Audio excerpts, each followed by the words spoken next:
அழைக்கப்பட்டவர்கள் அசுத்தாவியினால் அல்லது பிசாசினால் பாதிக்கப்படலாமா? யூதர்கள், கிறிஸ்தவர்கள், ஏன் தெரிந்து கொள்ளப்பட்டவர்கள், ஒரு காலம் ஊழியம் செய்தவர்கள், ஊழியத்தின் பொறுப்பிலே இருந்தவர்கள் பிசாசினால் பாதிக்கப்படலாமா? அபிஷேகிக்கப்பட்டவர்கள் சாத்தான் பாவிப்பானா? எங்களை நாம் நிதானித்து அறிய வேண்டும். ஏனென்றால் இன்று நாம் நினைக்கிறோம் ரட்சிக்கப்பட்டு விட்டோம், இன்று நாம் நினைக்கிறோம் நாம் அபிஷேகிக்கப்பட்டோமே, நாம் சரியாக தான் நடக்கிறோம் என்று. இல்லை, அன்றன்று நம்மை நிதானித்து அறிந்து பாவ அறிக்கை செய்து ஏற்றுக்கொண்டால் தான் ஆண்டவருடைய மன்னிப்பு கிடைக்கும். அன்றன்று பாவத்தை நினைத்து பயந்து ஏற்றுக்கொள்ள பழக வேண்டும். இன்று நீ பாவத்தை ஏற்றுக்கொள்ள மாட்டேன். ஒவ்வொரு பாவத்துக்கும் ஒரு காரணத்தை சொல்லி இதனால்தான் இது நடந்தது என்று பாவத்தை எவ்வளவுதான் மறைத்தாலும் செய்த பாவத்துக்கு தண்டனை உண்டு. அந்த அக்கிரமம் கேட்கப்படும், அந்த துரோகம் கணக்கிலே கொண்டு வரப்படும். நாம் மன்னிப்பு பெறாவிட்டால், மன்னிப்பு பெற இந்த ஒரு கொஞ்சம் மனஸ்தாபம் இல்லையே. நீங்கள் தவறு செய்து விட்டீர்கள் என்றால் தவறையும் மறைத்து இன்னுமோர் தவறை செய்யத்தக்கதாய் கோபம் கொண்டு எழுந்து எதிர்க்கிறார்களே. நான் தான் பாவம் செய்தேன் என்று சொல்ல முடியாதபடி பிசாசு மந்த புத்தியை இன்று அழைக்கப்பட்டவர்களுக்குள்ளே வைத்திருக்கிறார். மந்த புத்தி மட்டுமல்ல, மறைக்கிறான் பாவத்தை. அது எல்லாம் ஒன்றுமல்ல, அது நீதானே, கடவுள் மன்னிப்பார் தானே, கர்த்தர் பார்க்கவில்லை தானே? இல்லை, அவர் பார்த்து கொண்டுதான் இருக்கிறார். நீ முன்பு இப்படி செய்தாயே, உன்னை கண்டிக்கவில்லையே, இட்ஸ் ஓகே, அது பரவாயில்லை என்று பிசாசு அநேகரை வஞ்சித்து அழித்துக் கொண்டிருக்கிறார். செய்த காரியங்களில் நாம் பயப்பட வேண்டும். நாம் அழைக்கப்பட்டவர்களாய் இருந்தாலும், நீ அபிஷேகப்பட்டவனாய் இருந்தாலும் உங்களை நீங்கள் நிதானித்து அறிய வேண்டும். இல்லை, பிசாசு பாவிக்கு தொடங்கி விடுவார். ஒப்பனே பினேகாஸ் நல்லதைதான் செய்ய பார்த்தார்கள், கொண்டு வந்தார்கள் காணிக்கையை, சபையை கட்ட, தான தர்மத்தை செய்ய, ஊழியத்தை செய்யதான் கொண்டு வந்தார்கள். ஆனால் பிசாசு பொய்யான ஆவியிலே அவருடைய நாவை பாரம் எடுத்தார். சடுதியிலே மரணம், சடுதியிலே அழிவு, மறித்து போனார்கள். யார்? கிறிஸ்தவர்கள், ரட்சிக்கப்பட்டவர்கள், ரட்சிப்பை தாண்டி தான தர்மம் செய்ய நினைத்தவர்கள், சொந்த சொத்தையே விற்று கொடுக்க துணிந்தவர்கள், எவ்வளவு பக்தி வைராக்கியம் கொண்டவர்கள். ஆனால் பொய்யினால் பிசாசு பாவித்தவர்களை கொன்றானே. நாம் எம்மாத்திரம் இல்லை இல்லை, நான் செய்வது பரவாயில்லை, என்னிடம் ஒரு நியாயம் உண்டு என்று சொல்லி ஒவ்வொரு பாவத்தையும் மறைக்க பாவம் அதிகரித்து அதிகரித்து தண்டனைக்குரியவர்களாய் மாறிவிடுவோம் அல்லவா? ஜாக்கிரதை, இன்று மனம் திரும்புவோம்.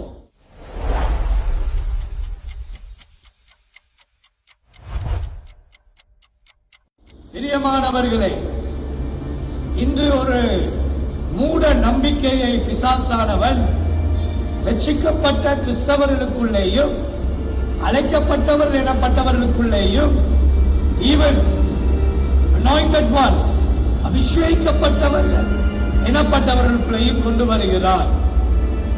இதை அறியாமல் நான் கர்த்தரை அறிந்திருக்கிறேன் தானே, செய்வதெல்லாம் சரி என்று ஒரு பிரம்மையை நம்பி இந்த கிறிஸ்தவ சமுதாயம் அழிந்து கொண்டு தேவனை விட்டு தூரம் போய் கொண்டிருக்கிறது.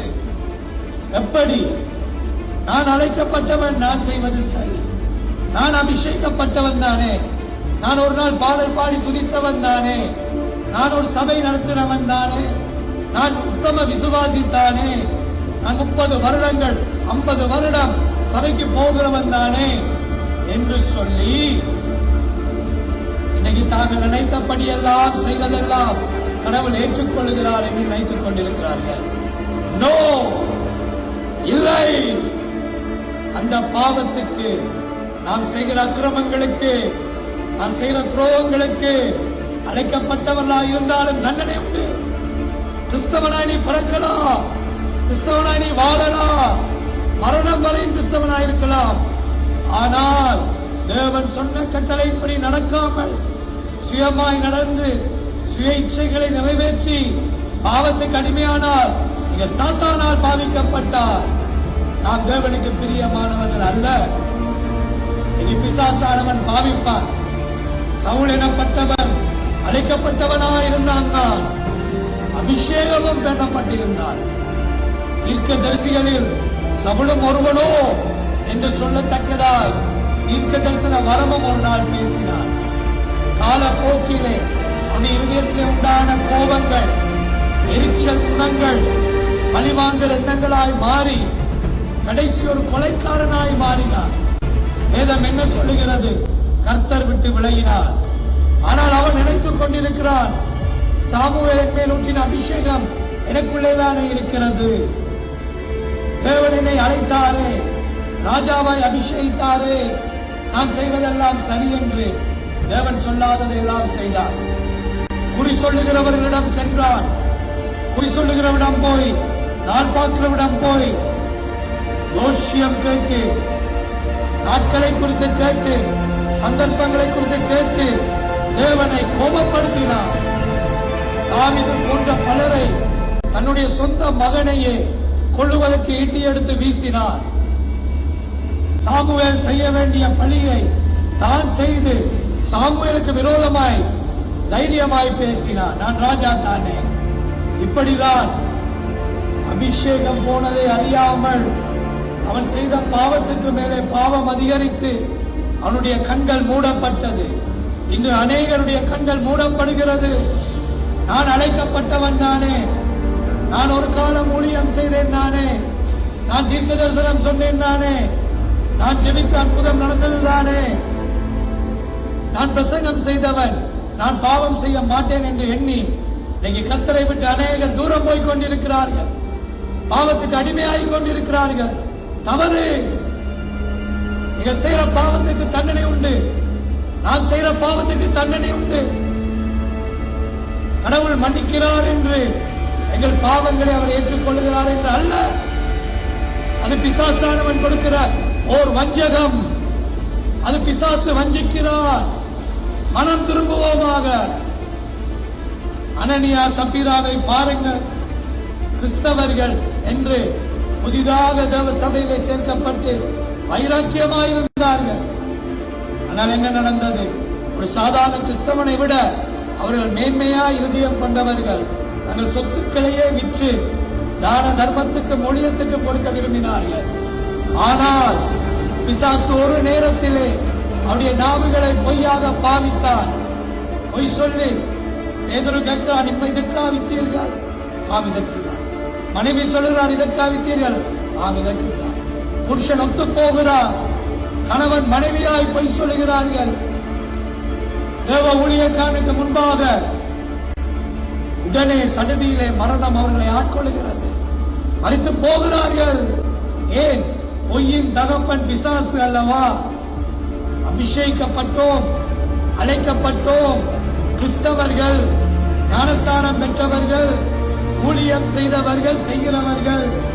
துதிப்பாடல் பாடுகிறேன், டிரான்ஸ்லேஷன் செய்கிறேன், பிரசங்கம் செய்கிறேன், நான் ஆராதிக்கிறேன், நான் ஆலயத்தை துப்புரவு செய்கிறேன், நான் ஆலய ஊழியங்களுக்கு உடைக்கிறேன், நான் போஸ்ட் ஓட்டினேன், நான் ஆட்டு கொடுத்தேன், நான் தனர் கட்டினேன், நான் ஊழியத்துக்கு காணிக்கை கொடுத்தேன். எல்லாம் ஒரு பக்கம். அதுக்கென்று தேவன் சொல்லாதவைகளை நாம் செய்தால் பிசாசினால் பாதிக்கப்பட்டவர்களாயிருப்போம். கிறிஸ்தவர்கள் அசுத்தாவினால் பாதிக்கப்படலாமா? தேவனை விட்டு தூரம் போனார். தேவனுடைய வழியை விட்டு விலகினார் பிசாசு தன் வழியிலே நடத்த செல்லுவார். பிரிவுகளை கொண்டு வருவார்கள். பிரிவு எந்த நேரமும் பிரிய வேண்டும். சண்டைகளை கொண்டு வருவார்கள். அவளுக்கு சமாதானமாக இருக்கவே முடியாது. வசனம் கேட்பார்கள், ஒரு நாள் ஒழுங்காயிருப்பார்கள், அடுத்த நாள் வாக்குவாதங்களை செய்ய வேண்டும். ஏதாவது ஒரு பிரச்சனை வரக்கூடிய ஒரு காரியத்தை பேச வேண்டும். இந்த நேரமும் போராடி கொண்டிருக்க வேண்டும். யுத்தங்களை ஓயம் பண்ண மாட்டார்கள். ஒன்று முடிய ஒரு பிரச்சனையை பண்ணுவார்கள். இது என்ன? சாத்தானுடைய கிரியை. ஆகவே நீ கிறிஸ்தவனாயிருந்து பிரயோஜனம் இல்லை. நீ அபிஷேகப்பட்டவன் என்று சொல்லி மற்ற குடும்பங்களை அழிக்கிறவனாயிருந்தால் அதில் எந்த பிரயோஜனமும் இல்லை. மற்றவனுடைய வாழ்க்கை அழிய நாம் பாவிக்கப்படுகிறோமா இருந்தால் எந்த பிரயோஜனமும் இல்லை. அழைக்கப்பட்டும் பிரயோஜனம் இல்லை, அபிஷேகப்பட்டவன் என்று பெயர் பெற்றும் பிரயோஜனம் இல்லை. நான் இத்தனை ஆண்டுகள் ஊழியம் செய்தேன் என்று சொல்வதில் எந்த லாபமும் இல்லை. தேவன் சொல்லாதவைகளை விட்டு நாம் வாழும் பொழுது. ஆகவே இது ஒரு எச்சரிப்பின் செய்தி. தேவன் நம்மை எச்சரிக்கிறார். மனம் திரும்பும் மனிதா, மனம் திரும்பு. நீ கிறிஸ்தவன் என்று பெயர் பெற்றால் பரலோகம் போக முடியாது. நீ அபிஷேகப்பட்டேன் என்று சொல்வதினால் பரலோகம் போக முடியாது. நீ ரட்சிக்கப்பட்டேன், ஞானஸ்தானம் பெற்றேன், இந்த ஊழியக்காரன் என்னை அபிஷேகிச்சது, அவன் கைகளை வைத்தார் என்று நீ சொல்வதில் எந்த லாபம்? நான் இந்த தீர்க்கதரிசிக்குள்ளாகதான் ஞானஸ்தானமே பெற்றேன் என்று சொல்லிவிட்டு விருப்பப்படியெல்லாம் நீ வாழ்ந்தால் அதை சொல்வதில் எந்த லாபமும் இல்லை. சாத்தானால் நாம் பாவிக்கப்பட்டு போய்விடுவோம். சாத்தான் பாவித்து விடுவார். கோராகு என்கிற புத்திரர்கள் மோசைக்கு விரோதமாய் கலகம் பண்ணினார்கள். அவர்களும் அடிமைத்தனத்தில் இருந்து இவர்களைப் போல வந்தவர்கள் தான். ஒரே கூட்டம் தான், ஒரே சபைதான், ஒரே ரட்சிக்கப்பட்ட கூட்டம் தான், விடுதலையான கூட்டம் தான். ஆனால் என்ன செய்தார்கள்? கலகம் பண்ணினார்கள். உள்ளே இருந்து கொண்டு மற்றவர்களை தூண்டினார்கள். சிலர் தூண்டிக்கொண்டே இருப்பார்கள். தூண்டி தூண்டி கலவரங்களை தூண்டுவார்கள். தூண்டி தூண்டி வாக்குவாதங்களை தூண்டுவார்கள். தூண்டி தூண்டி பிரச்சனைகளை தூண்டுவார்கள். அழிவுகளை கொண்டு வந்து விடுவார்கள். ஏவி விட்டு சாத்தானால் பாதிக்கப்பட்டு போகிறார்கள். பொய்கள், ஏமாற்றங்கள், துர்பேச்சுகள், புறம் கூறுவது, தேவன் மறுக்கிற பாவங்களில் அதிகம் இன்னைக்கு வீடுகளுக்குள்ள வேலை செய்கிறது. மற்றவனுடைய குடும்பத்தை குறித்து பேச வேண்டும், அவனை குறித்து பேச வேண்டும், இவனை குறித்து பேச வேண்டும், அவன குடும்ப வாழ்க்கையை பேசணும், அவன கல்யாணத்தை உடைக்கணும், அவன வாழ்க்கையை அழிக்கணும். அந்த பிள்ளைகளுக்கு ஒரு நல்ல வரம் வந்தா விடமாட்டார்கள். எல்லாம் சந்ததிக்குள்ளே வரும். சாத்தான் கோராகின் புத்திரரை பாவித்தார். அவர்கள் கலகம் பண்ணினார்கள். தேவன் நியாயம் தீர்க்க வந்தார். பூமி பிளந்தது. அவர்களை வாரிக்கொண்டது. யாரோடு நீங்கள் சங்கமமாகிறீர்கள், தொடர்பு கொண்டிருக்கிறீர்கள்? ஒழுக்கமற்றவர்களோடு இருக்கிறீர்களா? பிரிவு உள்ளவர்களோடு இருக்கிறீர்களா? கலகம் பண்ணுகிறவர்களோடு இருக்கிறீர்களா? சிந்தித்து உங்களை பாதுகாத்து விலகிக் கொண்டு நீதியை செய்யுங்கள், தர்மத்தை செய்யுங்கள். தேவனை விட்டவன், தேவனுடைய ஊழியத்தை தூக்கி வீசினவன், கர்த்தரை அற்பமாய் எண்ணினவன் எப்படியான ஆலோசனையும் சொல்லுவான். கர்த்தரை அறியாதவன், தேவன் இல்லாதவன் துரோகமானவைகளை பேசுவான். யாரோடு நீங்கள் சங்கமமாகிறீர்கள்? ஜாக்கிரதை. சாத்தான் உங்களை பாவித்து குடும்பங்களை அழித்து விடுவார். சாத்தான் உங்களை பாவித்து சபைகளை அழித்து விடுவார். சாத்தான் உங்களை பாவித்து ஒரு நல்ல குடும்ப வாழ்க்கையை அழித்து விடுவார். உங்களையே அவன் அழித்து விடுவார். ஜாக்கிரதையாயிருங்கள். கிறிஸ்தவர்கள் பாவிக்கப்படுகிறார்கள், அழைக்கப்பட்டவர்கள் பாவிக்கப்படுகிறார்கள், தெரிந்து கொள்ளப்பட்டவர்கள் பாவிக்கப்படுகிறார்கள். சாத்தானால் அவன் சொல்வதை இவர்கள் ஒரு பொம்மையை போல நடத்துகிறார்கள்.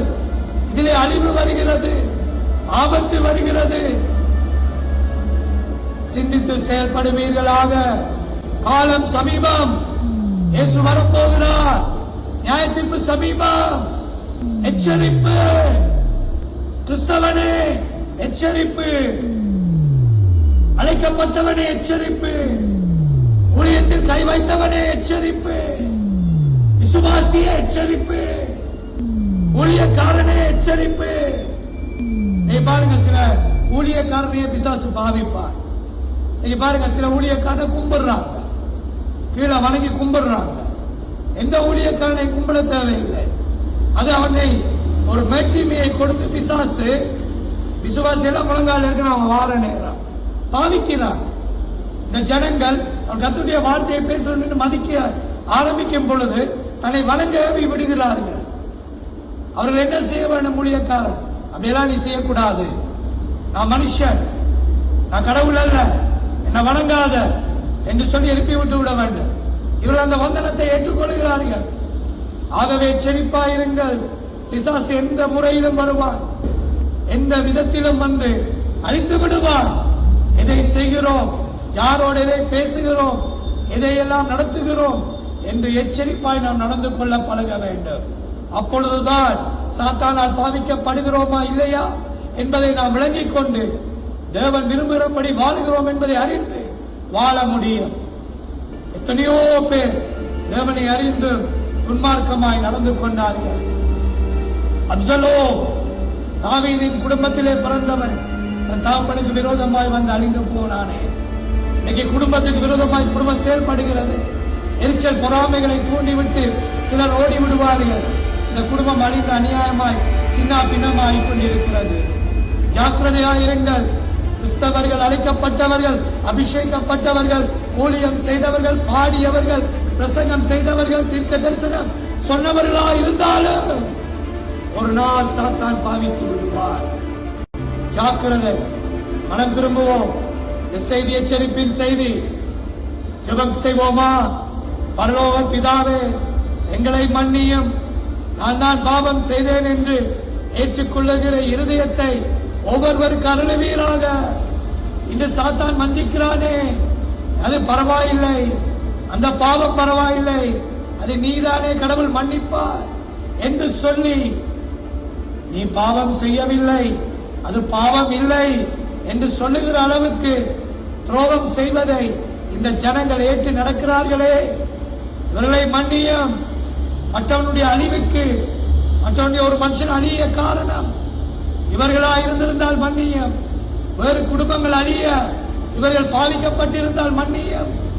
ஆண்டவரே, உண்மை அறிந்து நான் பிசாசு சொல்வது போலதானே வாழுகிறேன். வாயை திறந்தாலே போய் ஏமாற்றங்கள், களவுகள், துரோகங்கள், வஞ்சகங்கள், துர்பேச்சுகள், என்னை மன்னியும், எனக்கு விடுதலை வேண்டும், நீ சொல்லுகிறபடி நான் வாழ வேண்டும் என்று சொல்லி, அப்பா மனம் திரும்பி வாழ அனுகிரகம் செய்யும். உம்முடைய நியாய தீர்ப்பு அருகே இருக்கிறதே, மன்னியும், ஏற்றுக்கொள்ளும். கிறிஸ்தவன் என்றால், அழைக்கப்பட்டவன் என்றால், மனம் திரும்பினவன் என்றால், ரட்சிக்கப்பட்டவன் என்றால் உம்மோடு உம் விருப்பப்படி வாழ உதவி செய்யும். இயேசுவின் நாமத்தினால் ஒப்படைத்து ஜெபிக்கிறோம் நல்ல பிதாவே, ஆமென். சாத்தான் எல்லா தீமைக்கும் சத்துரு. அவன் பேச்சை கேட்காதீர்கள். நீதிக்காக நில்லுங்கள், நீதி ஒரு நாள் வெல்லும். தர்மத்துக்காய் நில்லுங்கள், தர்மத்தை தேவன் பாவிப்பார். உண்மைக்காய் நில்லுங்கள், அது உங்கள் சொந்தம் பொய்யாயிருந்தாலும் ஏற்றுக்கொள்ளாதீர்கள். உங்கள் பிள்ளையாயிருந்தாலும், உங்கள் மனைவியாயிருந்தாலும், உங்கள் புருஷனாயிருந்தாலும், உங்கள் அப்பாவா இருந்தாலும், அம்மாவா இருந்தாலும், உங்க பிள்ளையா இருந்தாலும், உங்க சகோதர சகோதரியா இருந்தாலும், அநீதி, துன்மார்க்கம், பாவம் என்றால் அது பாவம். நியாயாதிபதி இயேசு. மனமாறுவோம், ரட்சிக்கப்படுவோம், தேவனுக்குள்ளே உண்மையாய் வாழுவோம். கேளுங்கள், ரட்சிப்பை பெற்று உண்மையாய் வாழுவோம். இயேசுவின் நாமத்தினால் விடுதலை உண்டு.